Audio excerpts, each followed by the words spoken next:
All right, Rabbi, say good morning. Let us begin. I want to begin by thanking our sponsors for this morning's shir. To thank our Talmud Torah sponsors for the month of Adar, Paul and Kathy Pollack, for dedicating all of the shiurim and drashos this month in memory of Paul's grandmother, Dina Bas Pesach, and Paul's grandfather, Zechariah ben Zechariah, whose yahrzeits are in the month of Adar. We hope that on the merit of our Talmud Torah, the neshamas will have an aliyah and the family in nechama. We also thank our Day of Learning sponsor, Pesach Rashkovsky, in commemoration of the yahrzeit of his father, Nachum Gershon ben Menachem Mendel Zichron Levracha, and our Daf Yomi sponsor, Alan Wiseman, for dedicating the shir this morning in memory of his father-in-law, Charles Newman, Zechariah ben Yisrael Tzvi Zichron Levracha. We hope that on the merit of our Talmud Torah, the neshamas will have an aliyah and the families in nechama.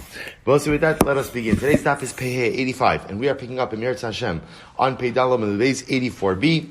We left off, we have a lot to do today, but we left off with Ravina Amar, which I will say again is on 84b, 2, 4, 6, 8, 10, 12, 13 lines up from the bottom. So we'll say, so if you remember again, yesterday we were going through all the different, we're up now to the seventh nafkamina. The seventh practical difference between the two opinions expressed on Pei Daled Amud Aleph. Namely, we're trying to figure out halacha l'maisa, when is a carbon pesach subject to the prohibition of etzam losish berubo, that you can't break a bone. So we saw two different approaches, two different opinions. One opinion said when the carbon is kosher, the carbon is kosher, and one opinion said when the carbon is fit for achila, roy la'achila. So remember, again, at first glance, when you see those two opinions, they look the same. But they look like the same thing. But the fact that they are expressed independently indicates to us that they are, in fact, two different opinions. And therefore, halacha l'maisa, the Gemara tries to figure out the nafkaminas, tries to figure out the practical difference between them. We've gone through 6 so far, and we now find ourselves by Ravina. So Ravina says as follows: Kol ki gavno. If you want to go with the case that we expressed previously, which was the case of Rav Ashi, which spoke about, again, a limb that didn't have upon it a kizayis basar, everyone would agree that in that kind of situation, kol ki gavno less be mishum shviras ha'etzem. There is no prohibition of breaking a bone. Deba'inon shirachila.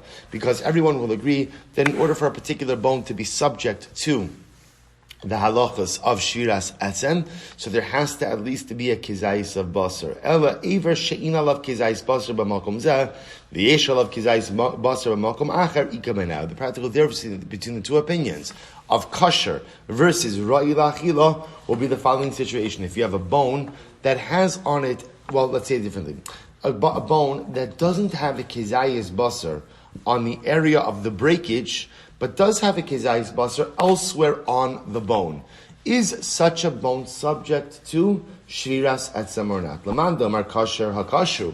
If you hold that the criteria for being subject to shviras etzem is that the carbon is kosher, so in such a situation you've passed the kosher threshold.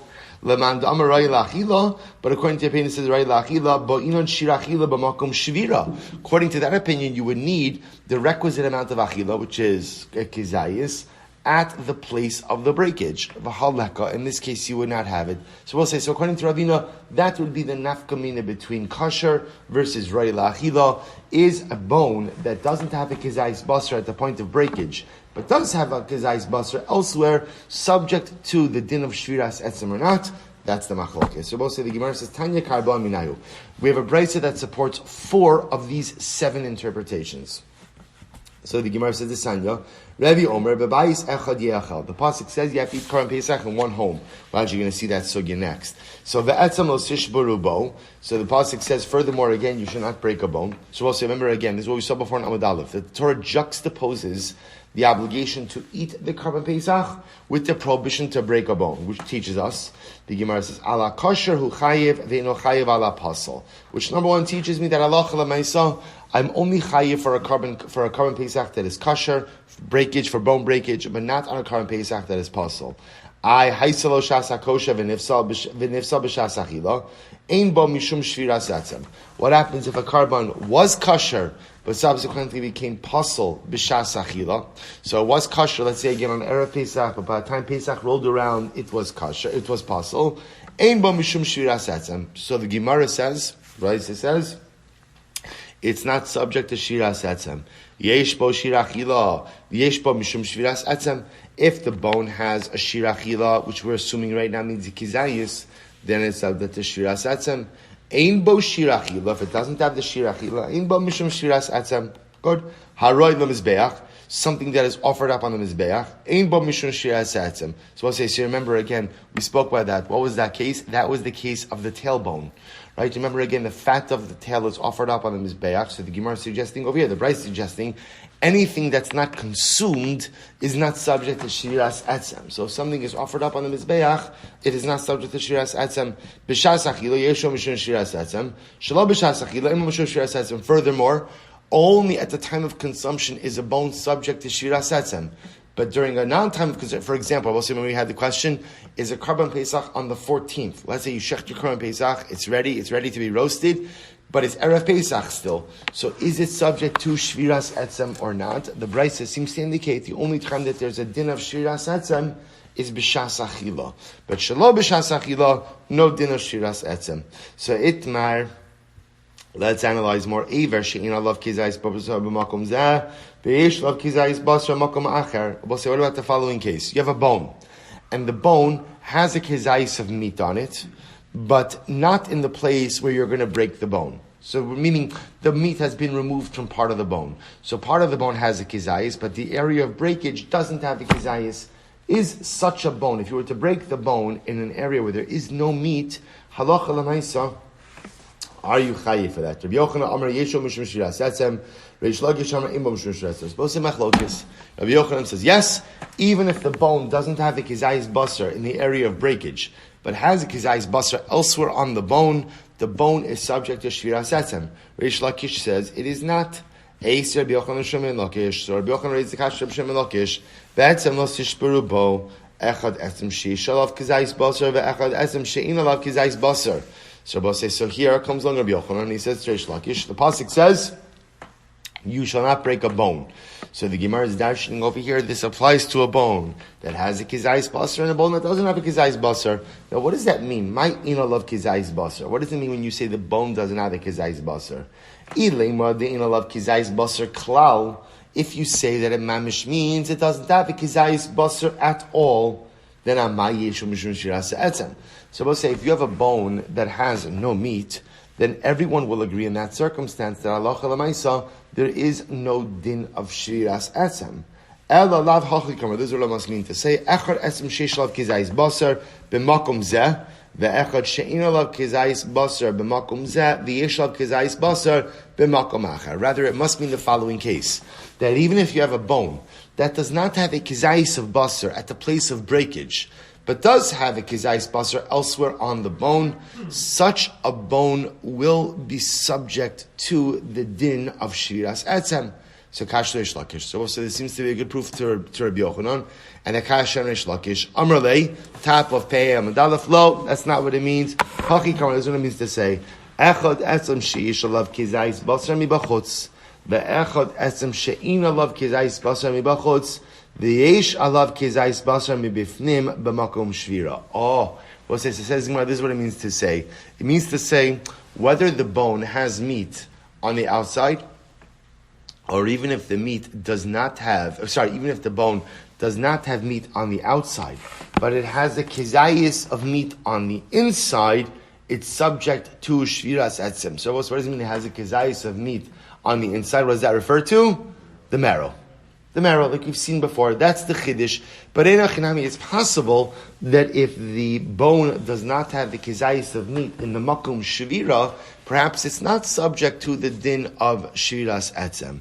So the Gemara says, Vatanya, furthermore, to support this idea, ve'etzem lo tishperu bo, Pasuk says you shall not break a bone. Echad etzem sheish b'moach ve'echad etzem she'in b'moach. What this is true whether the meat has marrow or doesn't have marrow. And when the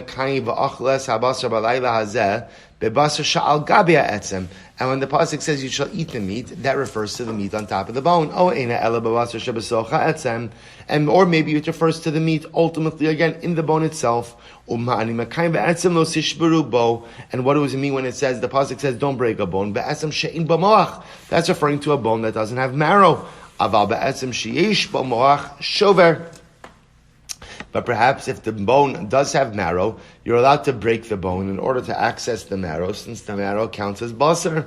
Va'al tetama, and don't wonder about this, because after all, shahari yavo asay v'itchalos asay, maybe the asay of achilas Pesach is doche the lo sased etzem lo tishberu, and that would allow you to break the bones to access the marrow. Kishu omer ve'etzem lo yishberu bo bePesach sheni. So we'll say when the pasuk says etzem lo yishberu bo and it's referring to Pesach sheni, shein tamalomar, you don't need another din by Pesach sheni. Why? Shrei kvar ne'emar ki cholchuko sa Pesach yasu also. We'll say by Pesach sheni, the Torah already says all of the halachas that apply to Pesach Rishon apply to Pesach Sheni. So why do they need to restate this halacha? Havi Omer, Echad etzem sheyesh b'moach, ve'echad etzem she'in b'moach. So therefore, I will say, the way the Gemara concludes ultimately is as follows: that halacha l'maisa, the din of shiras etzem will apply whether the bone has meat on the inside or the bone has meat on the outside. We already established in yesterday's daf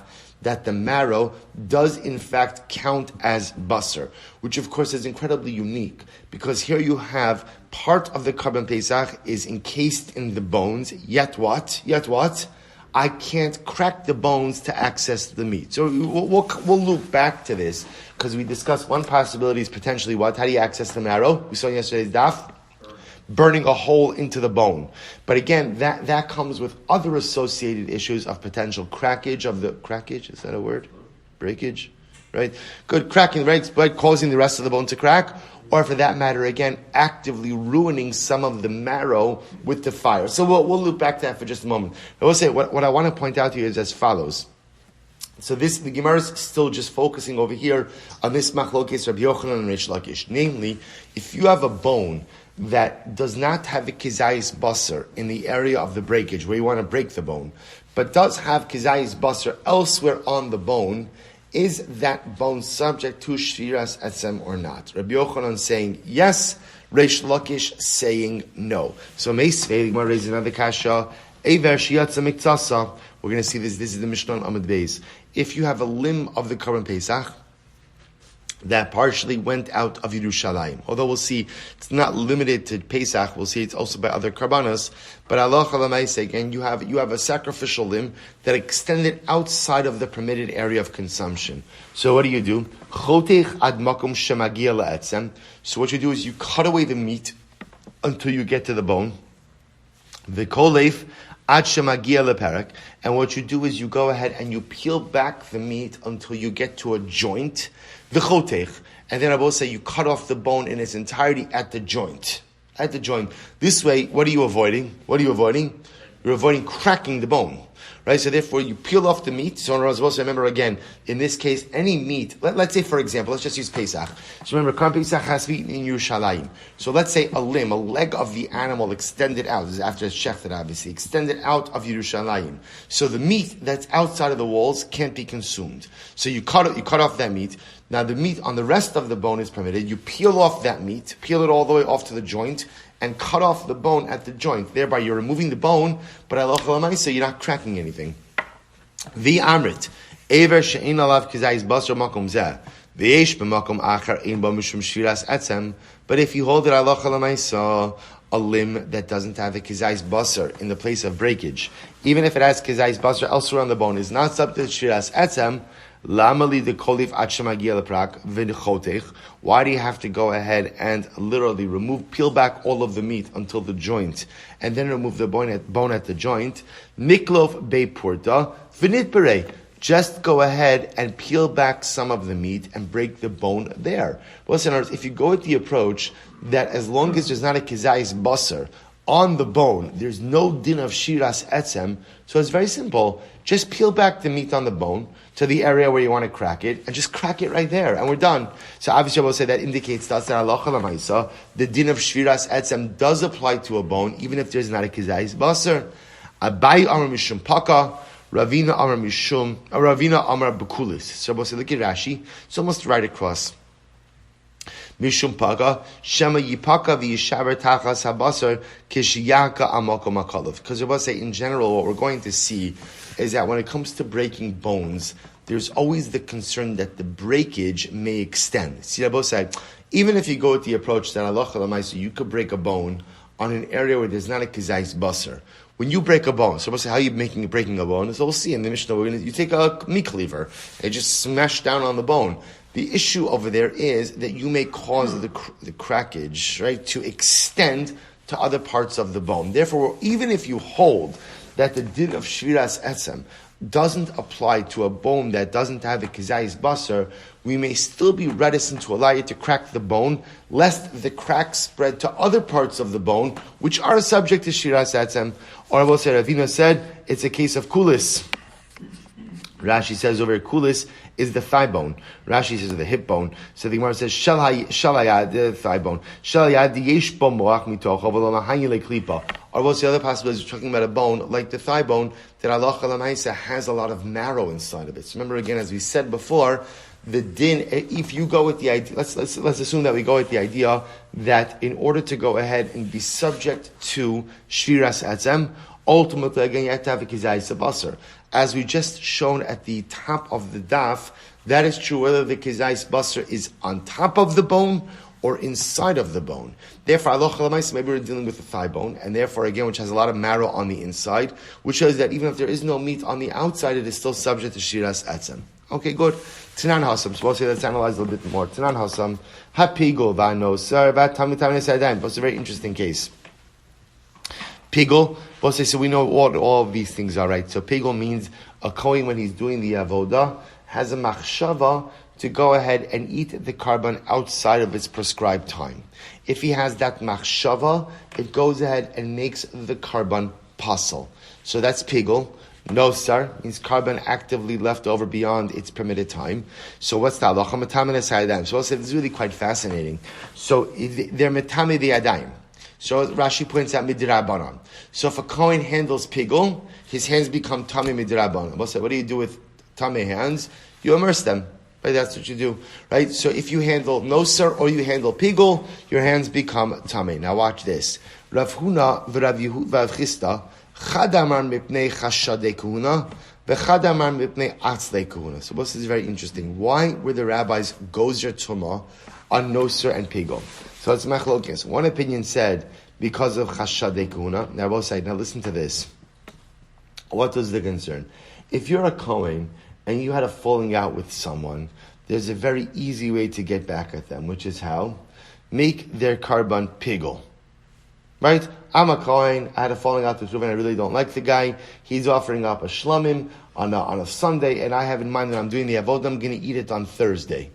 Okay? Obviously a disqualifying intention, and I ruin, but again, it's a mistake. What am I going to do? I'm sorry, I just got confused. I'm not going to say, of course, that I did it intentionally. So we'll say, so what did Chazal do? So apparently to prevent a kohen from doing that, they made his hands tamei. Now Rashi says over here, because the coin might be suspected to make a carbon pigul, mishum eva, because he doesn't like someone. Therefore, gazru al hapigul sheyitmas hayadayim kedei shehezeh tzarech lahat bil yodav kodem sheyiga bekodesh v'yachichu. So I said, this is actually very interesting. So what happens? The Chazal said, we're going to make your hands tamei. Now, if I'm a kohen, because my hands become tamei, therefore I have to purify them. That's a tircha. It's supposed to be very interesting. So the Gemara, the Chazal assumed that if we make things a little bit difficult for the kohen, he's not going to make someone's carbon pigul. Meaning what? I'm happy to get back at someone, but not if it takes a lot of effort. So if there's a lot of effort involved, I'm not really so interested. I don't hate anyone that much. Right? So lemaisa, if we're going to make his hands tamei, that's a to-do. Especially if you're the kohen doing the avoda, that's a to-do. And by the way, you also then have to be careful whatever you have in contact with. So Chazal assumed that once we levy this rabbinic tumah upon someone who handles pigul, that's going to be enough of a deterrent that's going to be enough of a deterrent that is going to deter him from making a carbon pigul in the first place. The second opinion said that it's ultimately, again, a legislation because of atzlei kuhuna.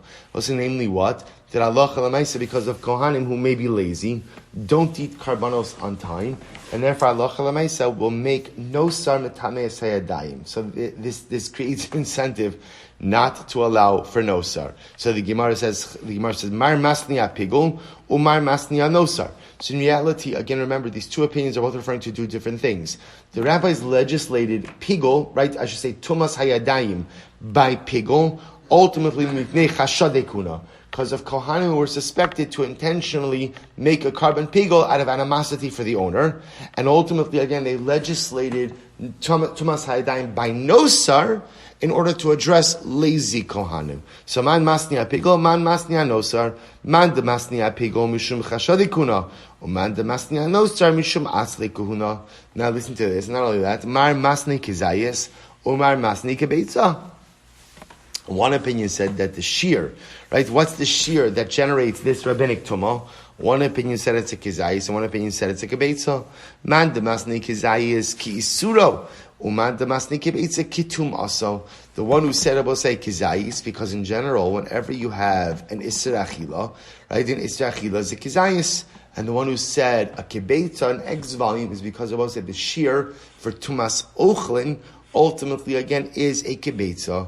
Say bailahu. Yotze gazu rabbanan tumalo. So let's say, here's what we have. So you're going to see that entire discussion was just an introduction for this one. See, here's what I know. I know that Chazal legislated tumas hayadayim in certain situations. So we've seen two so far. Pigol, and the reason Chazal did that was because, again, in order to deter a Kohen with a grudge, nothing worse than a Kohen with a grudge, right? To deter a Kohen with a grudge from making someone's carbon pigol, and they were gozer tumas hayadayim in order to kind of give a little bit of a push to lazy Kohanim not to leave over karbanos past the prescribed time. Okay, now here's the shaila. Ibaylahu, Yotze, Gaz Rabbanan Tumalo. We'll say what happens, we referenced this before. What happens if you have a carbon that extended out of its permitted mechitzas? So a very simple case. Let's stick with what we're doing. Pesach.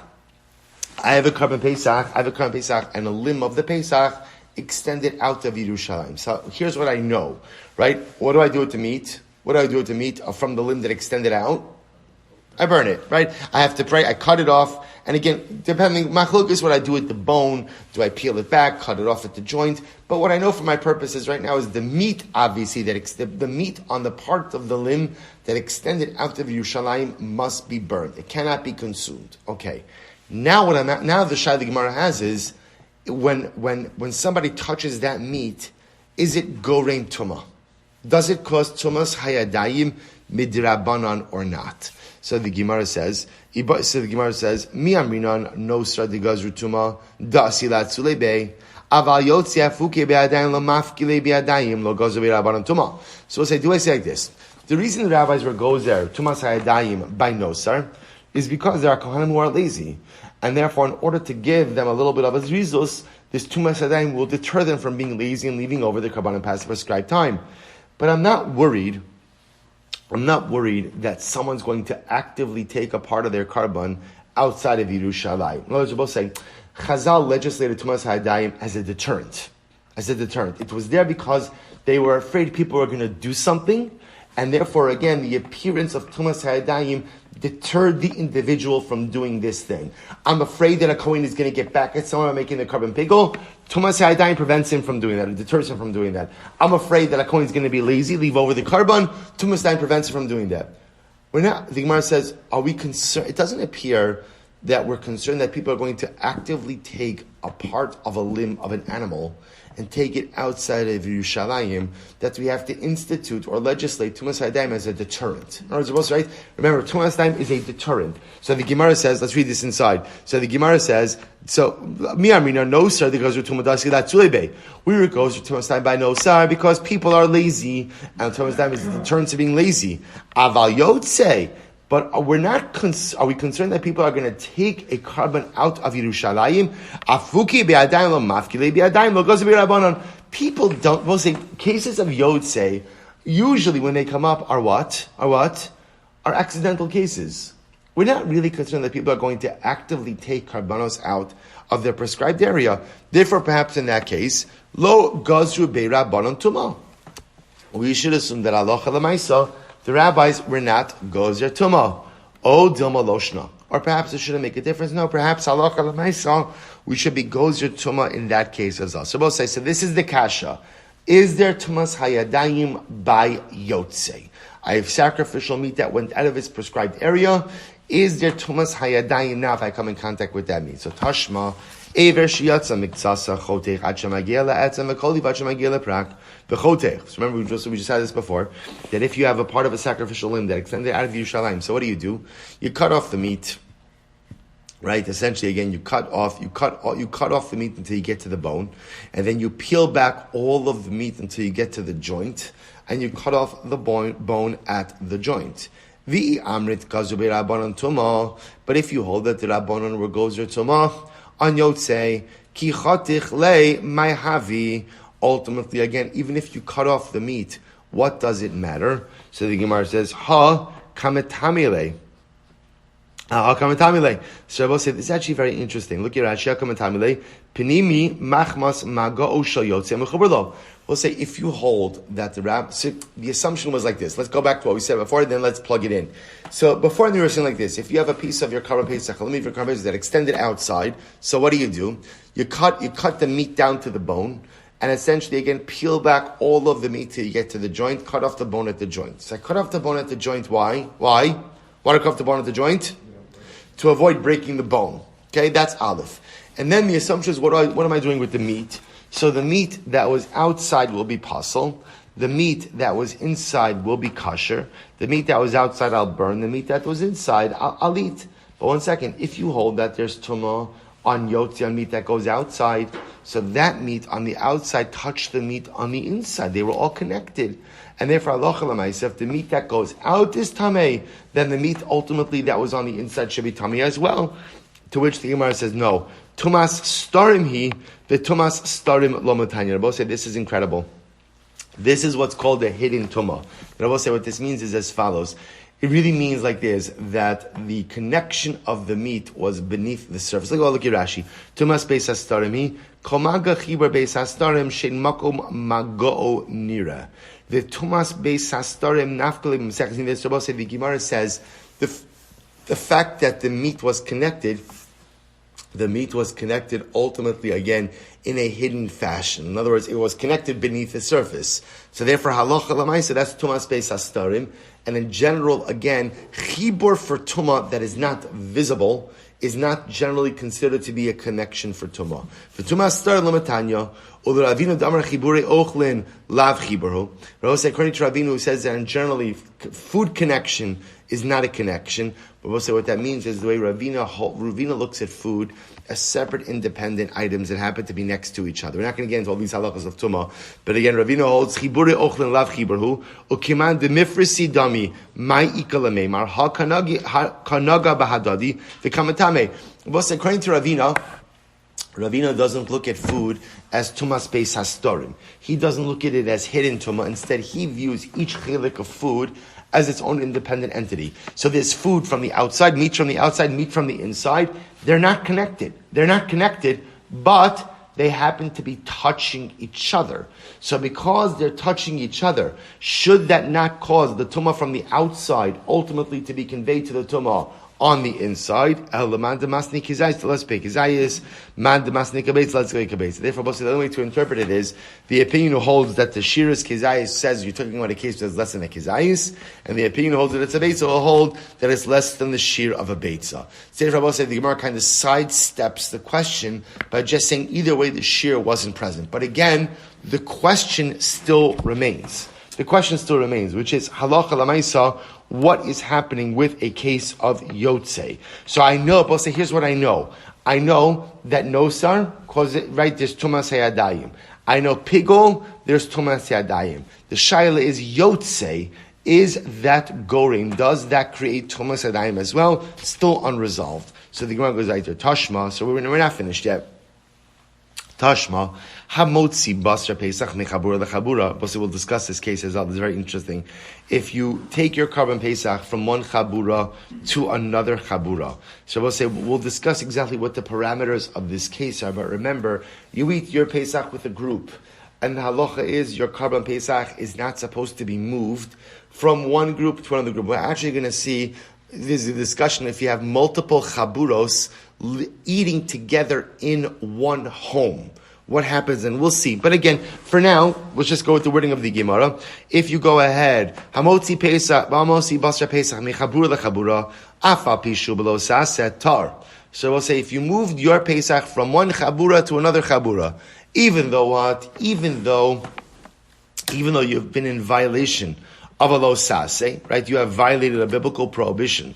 The Torah says, "Bebayis echal ye'achal lo sotzi min abayis." So you've violated a lo sase. The Gemara says, "Tar." Nevertheless, you're tar. So what does that mean? My love tar va'aser. Diyotze mechabura lechabura kiyotze chutz lemechitzaso dami. So what does that mean when it says tar? What does that mean? If I go ahead and I move my Korban Pesach from one chabura to another chabura, as much as I'm in violation of a law of a prohibition, the Gemara says still the Korban is tar. Now, what does that mean? So the Gemara says, my love. Tahar va'asar, diyotzi mechabur lechabur kiyotzi chutz lemechitzaso dami umafsil. Both say it must mean like this. When you move, this is fascinating. When you move a Pesach from one chabura to another chabura, that is the equivalent of what? Moving the Pesach from inside Yerushalayim to outside Yerushalayim. So what's the halacha? Umafsil, and it becomes puzzle. In other words, we'll say, if you have a piece of Korban Pesach that extends outside of the walls of Yerushalayim, ultimately the Korban is Pesach. The Korban is puzzle. So too, if you move the Korban Pesach from one chabura to another chabura, it's puzzle. But yet what? Va'afilu hachi katani tahar. But nevertheless, the Gemara says the Pesach will be tahar, which tells me that what? Seems to indicate to me that Yotzei, if a Korban Pesach, part of a Korban Pesach is taken out of the walls of Yerushalayim, what's the halacha? It's puzzle, but it's tahar. Namely, it does not create tumas hayadayim, which indicates to us that although Chazal were gozer tumas hayadayim by noser and by pigol, they were not gozer by yotze. Incredible. Alma lo gozer rabbanon tuma. Therefore, Chazal will not gozer tuma. Incredible. Lo, Gemara says no, incorrect. Tar umutter. No, in fact, what it means is the Korban is tar and permitted. The yotze mechabura lechabura lav kiyotze chutz lemechitzaso dami. Because about say the act of moving the Korban Pesach from one chabura to another chabura is not the equivalent of moving the Korban Pesach outside of the walls of Yerushalayim. Velo mafsil, and ultimately again, therefore, it does not become puzzle. I v'hatani seifa ha'ochlo harei zebelo sase. But 1 second, the seifa of that Mishnah it says that if you eat Korban Pesach that was moved from one chabur to another, I just want to point out, this is going to be a whole sugya by itself about moving Korban Pesach from chabur to chabura, or for that matter, even before we get to that, what the din of chabura is. We haven't touched on that yet. But again, right now the Gemara says, but it says in the seifa, ha'ochlo harei zebelo sase, that if you eat the Korban Pesach that's moved from one chabur to another chabur, you've been in violation of a lav. Bishlam alaman da'amar kibeitza de'is like izayis. But let's make a beitza. It must be a case. According, if you hold that the shir is a kibeitza, it doesn't have a kibeitza, it has a kizayis. Elaman damar kizayis Michael and So we'll say, if you hold the kizayis, then what is there to say? Ella, here we go. B'yotzei b'pesach lo mi boilan. The lo gazur rabbanon tumah. Rather, the Gemara says no. It is clear to us that Chazal were not gozer tumah in a case of yotzei. Although Chazal were gozer tumas hayadayim in a case of pigol and in a case of nosar, they were not gozer tuma in a case of yotzei. My taima, why not? Bnei chabura's reason hein umishar zihiri bay, because they both say Korban Pesach is eaten in a chabura, and ultimately again the chabura are bnei chabura's reason hein. The members of the chabura are zoris. What's the word? Alacritus? Is that a word? Yeah, good. They are alacritous, right? They are diligent. They're very careful. If you look at Rashi says the last line of Rashi is Zihirin Hein, Shish Rabim Umizarzim, because there's a number of people. They mizares each other, Me'lahotzi, and ultimately again to take the Korban, from preventing each other from taking the Korban Pesach out. V'lo etztarech lachmurei alai shlo avodah yitzir. Both say, remember, this is very important. Let's go back for just a moment. Why did Chazal institute Tumas Hayadayim by pigul and by nosar? It's a deterrent. They were afraid that people were going to do something illegal. We were afraid that a Kohen is going to purposely make someone's carbon payable because he doesn't like the guy. We're afraid that Kohen are going to be lazy and they're going to leave over karbanos past the permitted time. So therefore, Tumas Hayadayim is there as a deterrent. The Gemara says something amazing. Karban Pesach is not eaten by yourself. Karban Pesach is eaten with a chabura.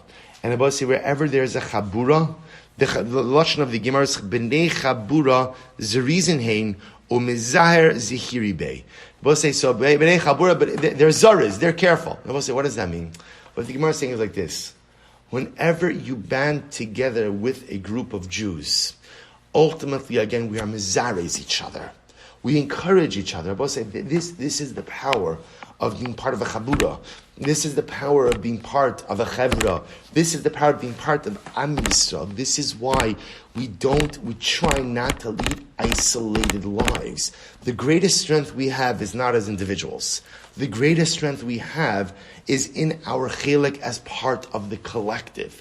So therefore the Gemara says that when you're part of the chabura, listen to it, b'nei chabura zerizin hein or mizar zihiri bei. B'nei chabura, I want to point out, which chaburas is this talking about? It's interesting. It's all chaburas, really. Every single chabura is made up of tzaddikim, klal yisrael, mamish, amich, kulan tzaddikim. Everybody's a tzaddik, yeah, except the ones who aren't.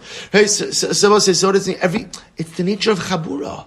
This is why I think, again, I think we appreciate these Gemaras so much more, because for the first time in our lives, we know what it's like to be isolated. You know, and to me, one of the most heartbreaking things is when you hear people say, I really enjoyed the alone time, right? Or I really grew from the, what? Then you're missing what it means to be part. Then you have to examine what it means to be a Jew and what your relation to Am Yisrael is. Of course, there are times being alone with oneself is an incredibly important thing. But a sustained amount of time like that is unhealthy for any person. And a person who feels that their greatest growth comes from a period like that, then they're missing some dynamic in being part of Klal Yisrael. Finding time with yourself is incredibly important. But self-actualization only comes when you are part of the Chabura. Only comes when you're part of Klal Yisrael. Only comes when you are part of the collective. And we have to be so careful, because we had a year of a little bit of like, we're going into a year, of a little bit of like a shtickle isolationist attitude. Part of it we have to. And we have to be so careful that this doesn't become our norm. And to whatever degree we could join back with the klal, we could join back with the chabura, we could once again re-engage and be part of the collective. That is the source of our strength. B'nei chabura zihirin hein. Because when you're by yourself, you're by yourself. But when you're part of the chabura, you allow yourself to tap into the zrizus of those around you as well. Therefore, the Gemara says over here that halacha l'maisa, the b'nei chabura are zihirin, teaches me as follows. We don't have to be gozer tumas hayadayim on yotze. Why not? Or I should say on chabura lechabura, or in that matter yotze, because Karban Pesach is consumed as part of a chabura, and the chabura are mezares. They go ahead and watch each other. So if somebody's going to be about to take something out, another member of the chabura will politely remind him, I don't think that is permitted. So because you're eating it as part of the collective, there's no concern. Because there's no concern of yotzei, therefore Allah Chalamaisa Chazal were not gozer Thomas Hayadayim. So the Gemara says this is incredibly important. It makes a lot of sense once we go through the logic. Meaning, Thomas Hayadayim is only there as a deterrent. It's not there it's there to deter something. The Gemara says, I don't need the deterrent by Karban Pesach, because halacha l'maisa will deter each other. If I see you doing something wrong, I'll tell you. You see me doing something wrong, you'll tell me. We don't need Tumas Adayim as the deterrent. Incredible. So the Gemara says, fine. That works beautifully by Karban Pesach, because Karban Pesach can only be consumed in a chabura. What about Kodshim in general? What about Kodshim in general? So we'll say, remember, a Kodshim in general, regular Karbanos don't have to be eaten as part of a chabura. So is there a din of Tuma by Yotze of regular Karbanos? To which the Gemara says, Teku. So I will say, we have a number of very important facts that are coming out of here. I just want to point out, I'm going to send it out later on the WhatsApp, because we're not going to get a chance to do it here. But all of the halachos really contained in Pei Dalit are all summarized in the Rambam in Perek Yud of Hilchos Karban Pesach, where the Rambam spends a significant amount of time going through the halachos of Shviras Etzem. What type of bones it applies to, what type of bones it doesn't apply to. For our purposes, what we've gleaned from the daf so far is that in order for a bone to be subject to Shviras Etzem, it has to have a kizayis of basar. And again, according to the Rambam, which what the Gemara says, that kizayis of basar could be on the bone or in the bone, which means whether it's meat or whether it's marrow, that's a kizayis basar. Furthermore, we saw Chazal instituted Tumas Hayadayim by Noser and by Pigul as a deterrent, but it appears based on the Gemara over here that there is no Tumah by Yotzei. If you have part of your Karban Pesach that extended out of the walls of Yerushalayim, that meat, it's invalid, you have to burn it, you can't eat it, but it is not Tameh, it is not Tameh. Why? Because I don't need the Tumas Hayadayim to be a deterrent, because the Chabura will deter one another. What about the meat of regular kachim that extends out of the walls of Yerushalayim? Teku. The Gemara says, okay, well, we have to have Eliyahu Navi. Umotzi basra pesach michal amim days. Umotzi basra pesach michabura lechabura minayna. So Rabbi said, this is great. How do you know about the din of taking out Karban Pesach meat from one chabura to another chabura? And Rabbi said, look at Rashi for just a moment. Rashi pei hey amim days. Mechabura lechabura minalon. Chabura shal shnei psachim bebayis echad. Bayis echad. So I will say, so how do you know? This is actually very interesting. I'll tell you something fascinating. So the Gemara says, we're talking over here about a chabura of two psachim in one home. Two psachim in one home. So I was thinking about this. Because, there's always a lot of interesting, Baruch Hashem, like people go to Pesach programs and mamish, an incredible industry. So always intrigued. There's a musar in everything. So what's the musar in Pesach programs that people go away to? Again, Mishpachas, Baruch Hashem, exorbitant amounts of money that go into these things. So I thought it's mamish to prepare us a little bit for what's going to happen when Karban Pesach comes. So again, I've never been to a Pesach program, but I've heard the stories, right? And in the Meisim they say, right, you could have a private seder, you could have a bunch of people in the main dining room. I'll say, so interestingly enough, when Mashiach comes and there's going to be a Karban Pesach, so what's going to happen? It could very well be that you'll have multiple chaburas having Pesach in the same home. That's the case over here. Mechabur lechabur, Rashi says, chabura shel shnei psachim bebayis echad. Two chaburas, ultimately again in one home. So those of us who never went to a Pesach program are going to say, well, what's that? But Baruch Hashem, those who have, mamish see this year in and year out, right? Multiple chaburas having Pesach in one home. Now, I will say, the interesting part about this is as follows. So what's the halacha then moving the Pesach from one chabura to another chabura? Now, we're in the same home. We're under the exact same roof. We're in the same dining room.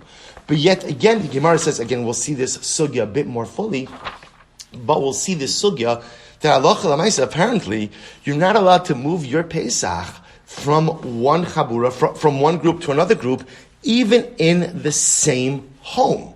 So the Gemara says, this sanyo, how do we know this? Minayin, where do I know this from? This sanyo, lo sotzi min habayis min habasar chutza. That halacha l'maisa, literally, don't take out from the home, from the Karban Pesach, outside. Now, I will say, now again, that's saying from one home to another home.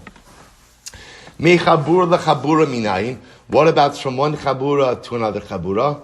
Talmud lomar chutza la'achilaso. So what's this fascinating? The Gemara dashens chutza. Chutza means once you establish a place, a makom, ultimately for consumption of Karban Pesach, you cannot move the Pesach outside of that makom. Then I will say, so which means what? So again, I will say, imagine this is one, right? Imagine we're eating Karban Pesach inside here, inside of this space, inside of the shul. So again, my chabura is over here, Ruvain's chabura is over there. So literally what it's saying is, I can't take from my chabura and go to eat it over there. Why chutza? Once you establish a makom for consumption of Karban Pesach, you can't take it out. And I want to show you the novelty in that halacha. It's not like that in any other area of halacha. For example, let's say the din of su'udah. The halacha is that where you eat is where you have to bench. Let's say for argument's sake. So if I start out eating over here and I move over there, could I bench in this? Do I have to come back here to bench? And the answer is no. No, if I'm in the same home, if I'm, it's a 50-50, right? If I'm in the same home, I'm in the same room, if I'm in the same, especially if I'm in the same room, let's keep it easy. I'm in the same large room, and I relocate from one area to, I don't have to come back to the same makom. It's the same room. It's similar. Even in the same home, there's a discussion about this. Who say, so again, amazingly enough, by Korban Pesach, the geography that's established for consumption of Korban Pesach is so specific that literally, if my chabura is in the north corner of the room and there's another chabura in the south corner of the room, I can't move my Korban Pesach from one corner to another corner. It's fascinating. That's not, we'll say, again, we'll see, we're going to spend more time on chaburas, but again, all learned out from one word, chutza. Chutza, a very specific word. You can't move your Korban Pesach outside of its prescribed area. Rabbi Ami. Hamotzi basar Pesach mechabur lechabur nechayiv ad sheaniach. So, by the way, I just want to point out before we get to this, it's also interesting, I saw this, although I didn't get a chance to be ma'ayin into this. Based on this, the Gemara does bring down about the Achronim do bring down about an interesting discussion about, let's say, going back to our hotel model. Let's say you're eating, you're having your seder. You don't have one of the private rooms. You're not so chashiv, right? You have to eat with the amcha. Right? So what happens again with going ahead and taking from the afikomen? Like let's say the seder, let's say the Schwartz's seder ran out of matzah. So can you take from your afikomen and go ahead and share it with someone else's chabura? So we'll say, so it's an interesting discussion because afikomen is Ari equivalent ultimately again of Pesach. So again, I didn't have a chance to look into it, but there is such a discussion like this about halacha l'maisa, taking from the afikomen from one chabura to another chabura. Okay, interesting. Rabbi Ami. Amotzi basar Pesach mechabura lechabura. If a person takes in the Korban Pesach, ultimately again, from one chabura to another chabura, Eino chayev ad sheyaniach. Suppose that this is fascinating. Halacha l'maisa, if you go ahead and you take Korban Pesach from one chabura to another chabura, we just said that's aser, right? Based on the word chutza. But halacha l'maisa, you only chayev once you go ahead and you take it out and you put it down in that new chabura. Why? What's the pshat? Hotzah ksiv Shabbos. Wow. Because the Hosait uses the same lashon of hotzah like by Shabbos. Ma Shabbos ad da'avid akira v'hanocha. Av hachanami ad da'avid akira v'hanocha. Incredible. So we'll say this is incredible. We know by Hilchos Shabbos. Remember from our Shabbos days. You're only chayiv hotzah if you do an akira and a hanocha. You uproot the item in one domain and place it down hanocha in another domain. So too, by Korban Pesach, I'm only going to be chayiv if I do an akira in my chabura and I do a hanocha in another chabura. Massive Rabbi Abba Bar Mamol, so Rabbi Mamol rose the kasha. How you solve in osamamotos? How you shown me? So we'll say this is a non-Pesach case. Rashi points out over here. This is by certain communal offerings where after the blood service was done, the carcass of the animal was burned outside of the precincts of the Beis Hamikdash. So it's referring over here to the people who would carry the carcass out.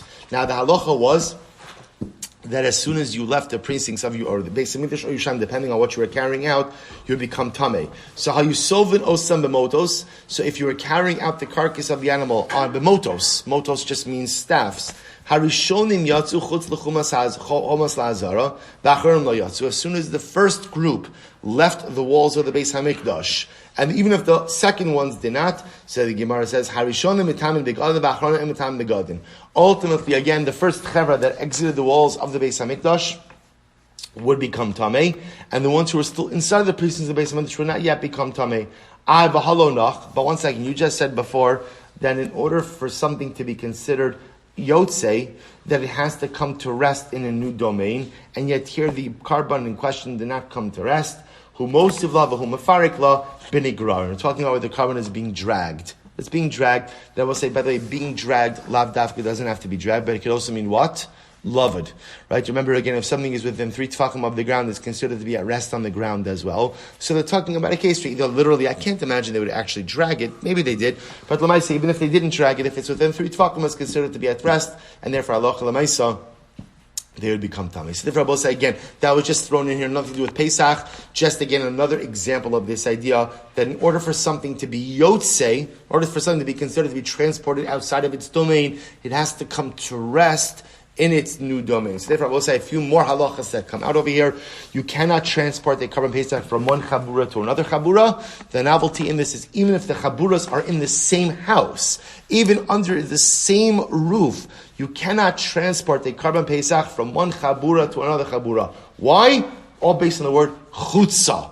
Chutzah can't be taken out from where it started to anywhere else. But halacha l'maisa, you're only chayiv for transporting a Karban Pesach from one chabura to another chabura. If what? If the actual carbon comes to rest in the new chabura. So I will say, so for example, just for illustration purposes, if we're all eating Karban Pesach over here, my chabura is on the north side, your chabura is on the south side, and I were to pick up my Karban Pesach, walk over to your chabura, wish you a good Yom Tiv, right? Let's say again, I'm just eating Karban Pesach, I come over, I forget, I wish you a good Yom Tiv. So again, when I come back to my chabura, apparently I haven't violated anything because the Karban Pesach never came to rest. There was never a hanacha in your chabura. So as long as there's no hanacha in the new chabura, I'm not in violation of Yotzei. Incredible. Good. Both say Mishnah. Mishnah. Now again, we actually quoted this extensively on Amud Aleph, and now we're coming back to mention it again. Eiver sheyatza mikdaso. So we'll say, here we go. Karban Pesach, part of the limb of the animal extended out of the walls of Yerushalayim. So what do I do? Chotech ad shamagia la'atzem. You cut the meat down until you get to the bone. The kolef ad shamagia leprak, and then you go in and you literally peel the meat back until you get to the joint. The chotech, and then you cut the bone off at the joint. Again, I both say the novelty of that is we don't want to crack the bone. This way, I'll just cut the bone off at the joint. Shalom Yisrael. Gemara says, however, with other kabbanos, where there is no lav of etzem lo sishbarubo, right? I will say again, remember, the bone cracking lav is only a din by Karban Pesach. It doesn't apply to other kabbanos. What do? Kodseitz bekofetz shedbo mishum shrias etzem. So we'll say, for example, if you have another type of carbon, let's say shlamim, which you have to eat in Yerushalayim also, and then a limb of your shlamim extends out of Yerushalayim. So what do?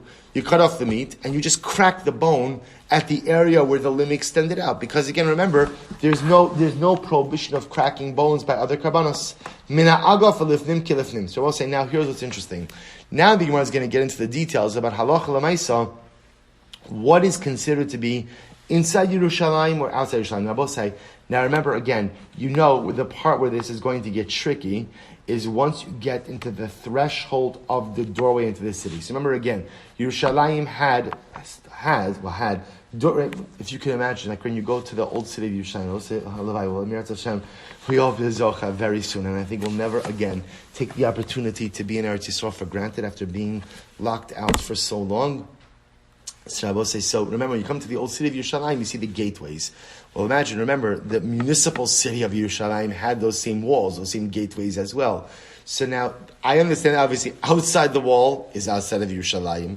Inside the wall is inside Yerushalayim. But of course, where is the intricacies going to come up? What about within the thickness of the walls? What we'll call the doorways. So the Gemara says, Mina agaf v'lifnim kilifnim. Literally, from the doorway inside is considered to be in the city. Mina agaf v'lachutz, from the doorway itself and outside. Kilachutz is considered to be outside. Hachalonos v'ovi achama kilifnim.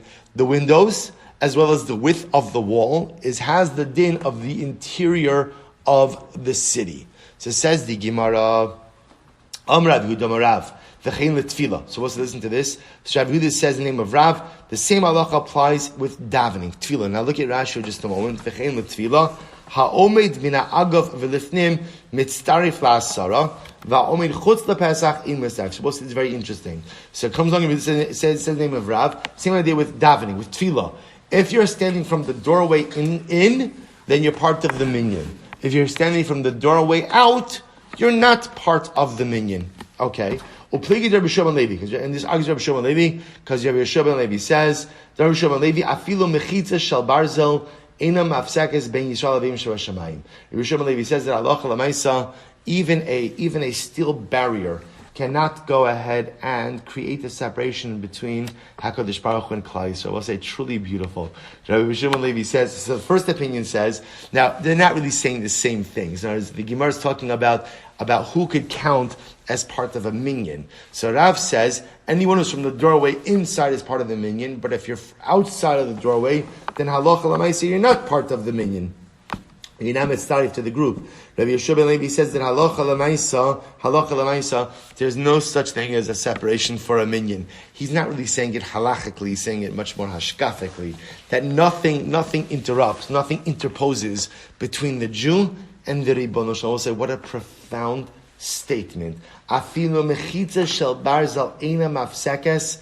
We'll say, no matter, sometimes I do things in life, and I think that those things create a barrier between myself and HaKadosh Baruch Hu. Here's what's amazing. You know, Rabbi Shmuel Levi says, sometimes my mistakes and my failures create distance, but they never create a barrier. You hear that chilik? I could create distance between myself and HaKadosh Baruch Hu. I can do that. Unfortunately, when I do the wrong thing, I create distance, but never a barrier. Never a barrier. What's an afkamina? A distance could always be traversed. So I create a distance, I can run back. A barrier sometimes can't be overcome. If the barrier is too high, the barrier is too thick, the barrier is too overwhelming. So Rabbi Shimon Levi says, a Jew, there's never a barrier between the Ribono Shel Olam and Klal Yisrael. Distance, maybe, Chas v'shalom, maybe yes, but a barrier never. Haguf akashis, the Gemara says, but there's an inherent contradiction. You said, Amrit, mina agaf alifnim kilifnim. You said from the doorway inside is considered like the inside of the city. Ha'agav asmo kilachotz. Now remember, imagine for just a moment. Remember, you have an entranceway to the city. The entranceway has a doorway. The door itself has a thickness, right? What's the status of that area? What we'll call the area that represents the width of the door itself. The door, we'll call it the doorway. So on one hand, you said from the doorway in is considered to be the inside of the city. I would assume from that, Ha'agaf atzmo, the width of the door itself, that area, I would assume is reckoned like outside of the city. Ema seifa, but yet look at the seifa, mina agaf alachotz kilachotz, from the doorway outside is considered to be outside of the city. Ha'agaf atzmo kilifnim, but that I can infer from that the doorway itself, the area, the width of the doorway, is considered to be like the inside of the city. So I see here the shaila, the actual area, when the door closes, that width that the door occupies, does that area have the status of the interior of the city or the exterior of the city? And the Gemara says, we seem to have two contradictory inferences, to which the Gemara says, Lokashya, ha b'shari azara, kan b'shari Yerushalayim. To which the Gemara says, not a contradiction, rather the Gemara will say, it depends. What does it depend on? Are you talking about the gates of Beis HaMikdash or the gates of Yerushalayim? We'll say, take a look at Rashi for just a moment. Shari Yerushalayim, agaf atzmo kilachutz, Both say when it comes to the gates of Yerushalayim, the doorway itself is considered to be, the width of the doorway itself is considered to be like the exterior of the city. You'll see why in just a moment. But when it comes to the gates of the Beis HaMikdash, Rashi says, Shari Azara, Niskadesh Ovyon Bikdushas Azara. So we're going to see, when it comes to the gates of Yerushalayim, the actual area of the doorway, right, the thickness of the doorway, that is considered to be like the exterior of the city. When it comes to the gates of the Beis HaMikdash, the width of the door, I'll call it, that is considered to be the interior of the Beis HaMikdash, with one exception, Sharni Kanor, as we'll see in just a moment. So look back at the Gemara. We'll finish with this. Rabbi Shmuel bar Yitzchak, Mipnei Malon is Kachu Shari Yushalayim. Listen to how beautiful this is. Why is it that the width of the doorway of the gates of Yerushalayim does not have the Kiddush of Yerushalayim? It's considered to be like the outside of the city. Mipnei Shemitzoroin Maginan Tachten Becham Neachama O Begisham Neayusham. Listen to this. Listen to how moving and beautiful this is. The Mitzoraim, right? The lepers who have to go outside of the city of Yerushalayim, they would utilize the width of the doorway, the width of the doors of the gates, that area, to provide them with shelter from the rain and shade from the sun. So because the Mitzorah and ultimately again can benefit from that area, we treat that area as outside of Yerushalayim. Because if you treated it like inside of Yerushalayim, they could not stand under the width of the doorways during the rain or to protect them from the sun. People say, isn't this incredible? So we'll go ahead and we'll diminish the area. Understand, we'll diminish the area of Yerushalayim to give benefit to the Mitzorah. We'll diminish the area of Yerushalayim in order to be able to give benefit to the Mitzorah. The Gemara says, why was Shar Nikanor? Now we'll say Shar Nikanor was the gate was the eastern gate. Going into the primary part of the Beis Hamikdash. Why was the width, right? Literally the width of the door of Shani Konor not consecrated? Because I will say, when the Mitzorah would come to be purified, remember again, he needed a blood application on day 8 of his purification. So if Shani Kanor, if the width of the door of Shani Kanor was Mikudash, was sanctified, the Mitzorah would not be able to stand there. But the Mitzorah needs a blood application from the Kohen standing in the Azar. So look at Rashi just a moment. Rashi says over here, Mipnei Malon is Kacha Shani Kanor, Bikdushas Azara, Omdin Shabba Yom Shmona, Limei Safro, La'achar Shenesrapi, V'galach V'taval. So it's like going into everything over here. So the Mitzorah would stand in the width of Shani Kanor, which was not sanctified. Therefore, he could stand there, and the Kohen could do the blood applications upon him. The Kohen standing on the interior area of the Beis Hamikdash, the Mitzorah standing pretty much like in the Azara, in the courtyard of the Beis Hamikdash, right by Shani Kanor, and the blood application could happen right there. So the Rebbe will say, what turns out is something really fascinating, that halacha l'maisa, remember, we're talking about over here a very specific area of the width of the door, right? So when the door is closed, that width, that area that the door occupies, what is the status of that area? To which the Gemara says, it depends. In the walls of Yerushalayim, that area is considered to be ultimately kilachutz. And why is it considered to be kilachutz? Because this way the Mitzorayim can benefit from that area. Shelter from the rain, shade from the sun. But in the Beis Hamikdash, interestingly enough, that area is not sanctified. That gate, that width, really, I'm sorry, let me take it back. In the Beis Hamikdash, the area, the thickness, the doorways are vested or do have Kedushas Mikdash, with one exception. The one exception being Shar Nikanor, where the width of the doorway does not have Kedusha. This way, halacha l'maisa, the Mitzorah could stand there in order to be purified from his tzaras. Did a lot today, Baruch Hashem. We will continue Meretz Hashem over here at the 2 dots tomorrow. Shkayach, everyone. All right, Chevron on Zoom, wishing everyone a wonderful day. Eshekach, wonderful to with all of you.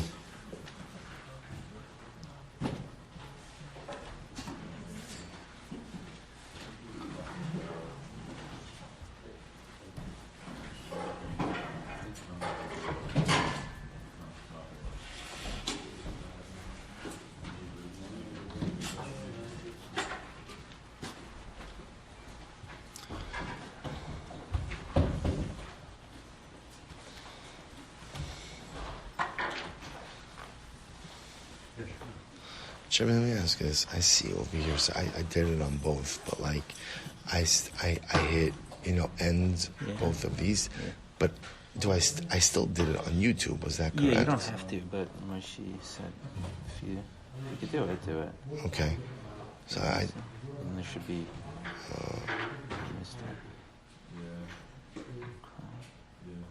I did it, I don't know what so we're allowed to bench